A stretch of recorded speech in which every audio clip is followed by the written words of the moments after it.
Hello guys, thanks for checking back on my channel mister chef. ഇന്ന് നമ്മുടെ ചാനലിലൂടെ ഞാൻ നിങ്ങൾക്ക് പരിചയപ്പെടുത്തുന്നത് മലായ് തവ ബോട്ടിയുടെ റെസിപ്പിയാണ്.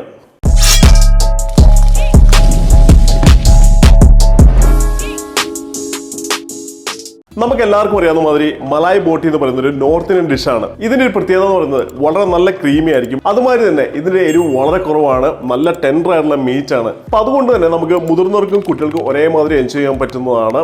ചപ്പാത്തി, നാന്, പൊറോട്ടയോടെ കഴിക്കാൻ പറ്റുന്ന നല്ലൊരു ഡിഷ് തന്നെയാണ്. നിങ്ങൾ ട്രൈ ചെയ്തിട്ടില്ല എന്നുണ്ടെങ്കിൽ ഉറപ്പായിട്ട് നിങ്ങൾ ഒരു പ്രാവശ്യം ട്രൈ ചെയ്തിരിക്കേണ്ട നല്ലൊരു ഡിഷ് തന്നെയാണ്. ഇത് വളരെ ഷോർട്ട് ആയിട്ടുള്ള വീഡിയോ ആണ്. അതുമാതിരി തന്നെ ഇതിൽ വളരെ ഇമ്പോർട്ടൻ്റ് ആയിട്ടുള്ള കുറേ സ്റ്റെപ്സ് ഞാൻ പറയുന്നുണ്ട്. അപ്പോൾ ഈ വീഡിയോ സ്കിപ്പ് ചെയ്യാണ്ട് ഫുള്ള് കാണാനായിട്ട് പ്രത്യേകം ശ്രദ്ധിക്കുക. നമുക്ക് ആവശ്യമായുള്ള എല്ലാ ഐറ്റംസും ഞാൻ ഇവിടെ റെഡിയാക്കി എടുത്ത് വെച്ചിട്ടുണ്ട്. ചിക്കൻ ബോൺലെസ് ആക്കി ഇതെങ്ങനെ മാരിനേറ്റ് ചെയ്യാൻ നോക്കാം. ആദ്യമായി തന്നെ നമ്മൾ ഇന്ന് ഇവിടെ എടുത്തിരിക്കുന്ന ഒരു മുഴുവൻ ചിക്കനാണ്. ഈ ചിക്കനിൽ നിന്നാണ് നമ്മൾ ഇന്ന് ബോൺലെസ് ചിക്കൻ ഉണ്ടാക്കിയെടുക്കുന്നത്. അപ്പോൾ അതെങ്ങനെ കട്ട് ചെയ്യാൻ നമുക്ക് നോക്കാം. നല്ല മൂർച്ചയുള്ള നൈഫ് എടുത്തതിന് ശേഷം നമുക്ക് ചിക്കൻ്റെ വിങ്സ് ആദ്യം കട്ട് ചെയ്ത് മാറ്റാം. നമ്മൾ ചിക്കൻ്റെ രണ്ട് വിങ്സും അല്ലാന്നുണ്ടെങ്കിൽ രണ്ട് ചിറകളും വെട്ടി മാറ്റിയിട്ടുണ്ട്. ചിക്കൻ്റെ നടുഭാഗത്ത് തന്നെ കട്ട് ചെയ്ത് ചിക്കൻ്റെ രണ്ട് ലെഗ്സും രണ്ട് ചിക്കൻ ബ്രസ്റ്റും നമുക്ക് സെപ്പറേറ്റ് ചെയ്യാം. അടുത്തായി നമ്മൾ ചിക്കൻ്റെ ലെഗ്സിൽ നിന്ന് നമുക്ക് എങ്ങനെ ബോൺലെസ് ചിക്കൻ ഉണ്ടാക്കാൻ നോക്കാം. ചിക്കൻ മലത്തി വെച്ചതിന് ശേഷം ഇതിൻ്റെ ജോയിൻ ബോൺ നമുക്കൊന്ന് സെപ്പറേറ്റ് ചെയ്യാം. നിങ്ങൾക്ക് ഈ കാണുന്നതാണ് ജോയിൻ ബോൺ എന്ന് പറയുന്നത്. ജോയിൻ ബോൺ സെപ്പറേറ്റ് ചെയ്തതിന് ശേഷം നൈഫ് ഇതിൻ്റെ മുകളിലേക്ക് കൊണ്ടുവന്ന് താഴേക്ക് കട്ട് ചെയ്ത് കഴിഞ്ഞാൽ നമുക്ക് ചിക്കൻ ലെഗ്സ് സെപ്പറേറ്റ് ചെയ്തെടുക്കാം. അതുമാതിരി തന്നെ നമുക്ക് രണ്ടാമത്തെ സൈഡും സെയിം രീതിയിൽ കട്ട് ചെയ്തെടുക്കാം. ചിക്കൻ്റെ മുതുഭാഗം നമ്മൾ സെപ്പറേറ്റ് ചെയ്തെടുത്തിട്ടുണ്ട്. ഇതിലധികം നമുക്ക് മീറ്റ് ഇല്ല. നമുക്കിത് വേണമെന്നുണ്ടെങ്കിൽ ചിക്കൻ സൂപ്പ് ഉണ്ടാക്കാനോ സ്റ്റോക്ക് ഉണ്ടാക്കാനോ ഉപയോഗിക്കാൻ പറ്റുന്നതാണ്. ഇതും എടുത്ത് മാറ്റി വെക്കാം. അടുത്തത് നമുക്ക് ചിക്കൻ്റെ ഡ്രംസിൻ്റെയും തൈസിൻ്റെയും നടുക്കുള്ള ജോയിൻറ്റ് ബോൺ കട്ട് ചെയ്തതിന് ശേഷം ചിക്കൻ തൈസിൻ്റെ മീറ്റ് സെപ്പറേറ്റ് ചെയ്യാനായിട്ട് നമ്മുടെ നൈഫ് ബോണിൻ്റെ അടുത്ത് തന്നെ വെച്ചതിന് ശേഷം നമുക്ക് താഴേക്കൊന്ന് വരിയാം. ഈ സൈഡും കൂടെ രണ്ടാമത്തെ സൈഡും കൂടെ നമുക്കൊന്ന് വരഞ്ഞതിന് ശേഷം നമ്മുടെ നൈഫ് ഇതിൻ്റെ അടിയിൽ കൂടെ ഇട്ട് നമുക്ക് മീറ്റ് സെപ്പറേറ്റ് ചെയ്യാം.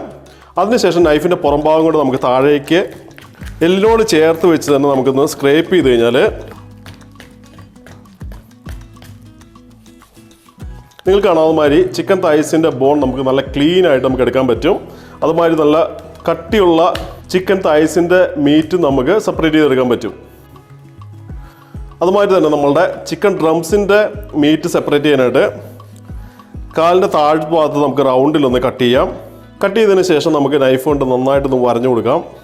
വരഞ്ഞതിന് ശേഷം നമ്മളുടെ എൻഡ് ബോണിൻ്റെ അവിടുന്ന് മാക്സിമം നമുക്ക് ബോണിനോട് ചേർത്ത് തന്നെ നമുക്ക് റൗണ്ടിലൊന്ന് കട്ട് ചെയ്യാം. അതിനുശേഷം നമുക്ക് നൈഫ് ബോണിനോട് ചേർത്ത് തന്നെ താഴേക്ക് കട്ട് ചെയ്തതിന് ശേഷം താഴേക്ക് സ്ക്രേപ്പ് ചെയ്ത് കഴിഞ്ഞാൽ നമുക്ക് ഒറ്റ തന്നെ മീറ്റ് ബോണിലില്ലാണ്ട് നമുക്ക് ഇതുമാതിരി തന്നെ ക്ലീൻ ചെയ്ത് കട്ട് ചെയ്തെടുക്കാൻ പറ്റും.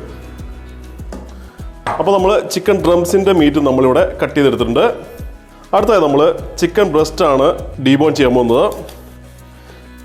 ചിക്കൻ്റെ കഴുത്ത് ഭാഗം വരുന്നിടത്ത് രണ്ട് സൈഡ് കട്ട് ചെയ്തതിന് ശേഷം നമുക്ക് പുറകിലേക്ക് വലിച്ചു കഴിഞ്ഞാൽ നമ്മളുടെ നട്ടലിനോട് ചേർന്നുള്ള ഭാഗവും അതുമാതിരി തന്നെ കഴുത്തും കൂടെ നമുക്ക് സെപ്പറേറ്റ് ചെയ്തെടുക്കാം. അടുത്തതായി നമുക്ക് ചിക്കൻ ബ്രസ്റ്റിൻ്റെ നടുക്ക് തന്നെ ഒരു വരയിട്ടതിന് ശേഷം ബോണിനോട് ചേർത്ത് തന്നെ നൈഫ് താഴേക്ക് പതുക്കെ പതുക്കെ കട്ട് ചെയ്ത് നമുക്ക് ചിക്കൻ ബ്രസ്റ്റ് വളരെ ക്ലീൻ ആയിട്ട് നമുക്ക് കട്ട് ചെയ്തെടുക്കാൻ പറ്റുന്നതാണ്.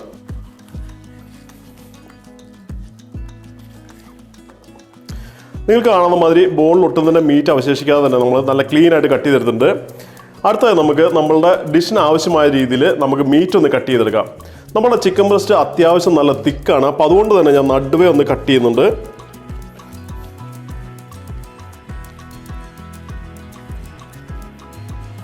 നടുവേ കട്ട് ചെയ്തതിന് ശേഷം നമുക്ക് ലെങ്ത് വൈസ് ഒന്ന് കട്ട് ചെയ്ത് കൊടുക്കാം. മലായ് ബോട്ടി ആവശ്യമായുള്ള സൈസിൽ നമ്മളുടെ ചിക്കൻ നമുക്ക് ക്യൂബ്സ് ആയിട്ട് കട്ട് ചെയ്തെടുക്കാം. ബോൺലെസ് ആക്കിയ ചിക്കൻ നന്നായിട്ട് വാഷ് ചെയ്ത് ഞാൻ ഇവിടെ എടുത്തിട്ടുണ്ട്. നമ്മൾ ഈ റെസിപ്പിക്കായിട്ട് ഉപയോഗിക്കുന്നത് 1 കിലോ ബോൺലെസ് ചിക്കനാണ്. അപ്പോൾ ഈ ഒരു ചിക്കൻ മാരിനേറ്റ് ചെയ്യുവാനായിട്ട് ഒരു മീഡിയം സൈസിലുള്ള ഇഞ്ചിയും 8 വെളുത്തുള്ളിയും 5 പച്ചമുളകും കൂടെ നമ്മൾ പേസ്റ്റ് ആക്കി എടുത്ത് നമുക്ക് ഇതിലേക്ക് ഇടാം.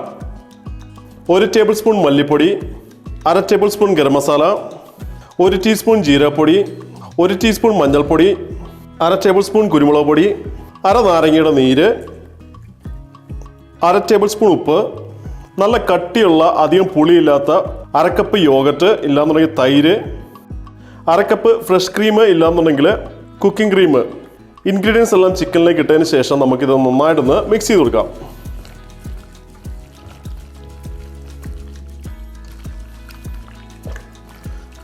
നന്നായി മിക്സ് ചെയ്തതിന് ശേഷം പാത്രത്തിന്റെ ലിഡ് വെച്ച് 3 തുടങ്ങി 4 മണിക്കൂർ നമുക്കിന്ന് ഫ്രിഡ്ജിൽ റെസ്റ്റ് ചെയ്യാനായിട്ട് വെക്കാം. പറ്റുമെന്നുണ്ടെന്നുണ്ടെങ്കിൽ നിങ്ങൾക്ക് ഓവർനൈറ്റ് അല്ലാന്നുണ്ടെങ്കിൽ തലേദിവസം തന്നെ മാരിനേറ്റ് ചെയ്ത് ഫ്രിഡ്ജിൽ വെച്ച് പിറ്റേ ദിവസം ഉണ്ടാക്കുകയാണെന്നുണ്ടെങ്കിൽ അത് ഏറ്റവും നല്ല ടേസ്റ്റിൽ കിട്ടാനത് ഹെൽപ്പ് ചെയ്യും. പക്ഷേ അറ്റ്ലീസ്റ്റ് നമ്മളൊരു 3 തുടങ്ങി 4 മണിക്കൂർ നമുക്കിന്ന് റെസ്റ്റ് ചെയ്യാനായിട്ട് വെക്കാം. ചിക്കൻ്റെ റെസ്റ്റിംഗ് ടൈം കഴിയുമ്പോൾ സ്റ്റവ് ഓണാക്കി പാൻ അടുപ്പിലേക്ക് വെച്ചതിന് ശേഷം 1 ടേബിൾ സ്പൂൺ സൺഫ്ലവർ ഓയിലോ ഇല്ലാന്നുണ്ടെങ്കിൽ നിങ്ങളുടെ ഫേവറേറ്റ് ആയിട്ടുള്ള ഓയിലോ ഒഴിക്കാം. അതിനുശേഷം നമ്മൾ മാരിനേറ്റ് ചെയ്ത ചിക്കൻ നമുക്ക് പാനിലേക്ക് ഇടാം.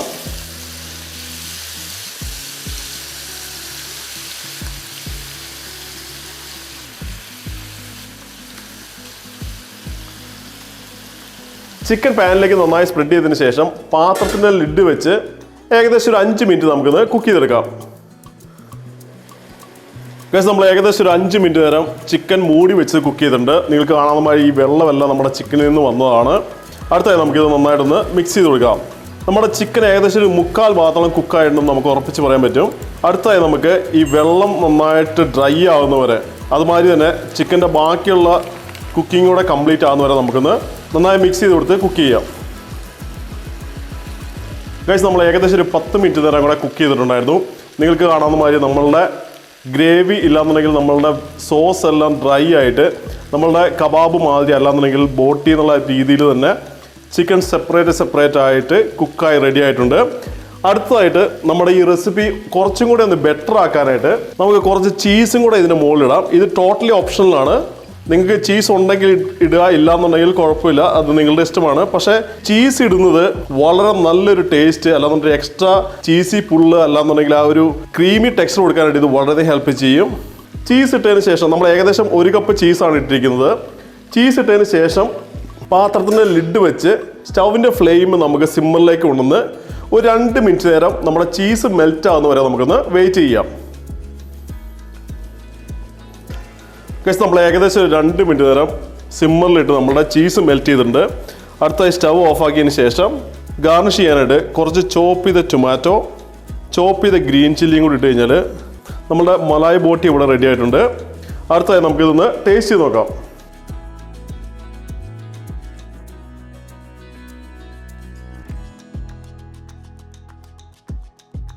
നമ്മളുടെ ചിക്കൻ തവാ ബോട്ടി ഇവിടെ അടിപൊളിയായിട്ട് റെഡി ആയിട്ടുണ്ട്. നല്ല ക്രീമി ടെക്സ്ചറാണ്. അതുമാതിരി തന്നെ മീറ്റ് നന്നായിട്ട് ടെൻഡറായിട്ട് നല്ല ജ്യൂസി ആയിട്ടാണ് ഇരിക്കുന്നത്. അധികം എരിവും ഇല്ല. നിങ്ങളെല്ലാവരും ട്രൈ ചെയ്യുക. നിങ്ങൾക്ക് എല്ലാവർക്കും ഉറപ്പായിട്ട് ഇഷ്ടപ്പെടുന്നുള്ളത് ഞാൻ ഗ്യാരണ്ടി പറയുന്നുണ്ട്. ഫുഡി ഫ്രണ്ട്സ് ഒക്കെ നമ്മുടെ വീഡിയോസ് അയച്ചു കൊടുക്കുക. അതുമായിട്ട് നമ്മുടെ വീഡിയോയ്ക്ക് ഒരു ലൈക്ക് കൊടുക്കാനും പ്രത്യേകം ശ്രദ്ധിക്കുക. ഇതുമായിട്ട് വെറൈറ്റി ഡിഷുകൾ നിങ്ങൾക്ക് ട്രൈ ചെയ്യാൻ താല്പര്യമുണ്ടോ, ഞാൻ ഇനി അപ്ലോഡ് ചെയ്യണമെന്നും കൂടെ നമ്മുടെ കമൻറ്റ് സെക്ഷനിൽ എഴുതി അറിയിക്കാനായിട്ട് പ്രത്യേകം ശ്രദ്ധിക്കുക. അതനുസരിച്ച് ഞാൻ പുതിയ റെസിപ്പീസ്, പുതിയ വീഡിയോസ് ഞാൻ അപ്ലോഡ് ചെയ്തായിരിക്കും.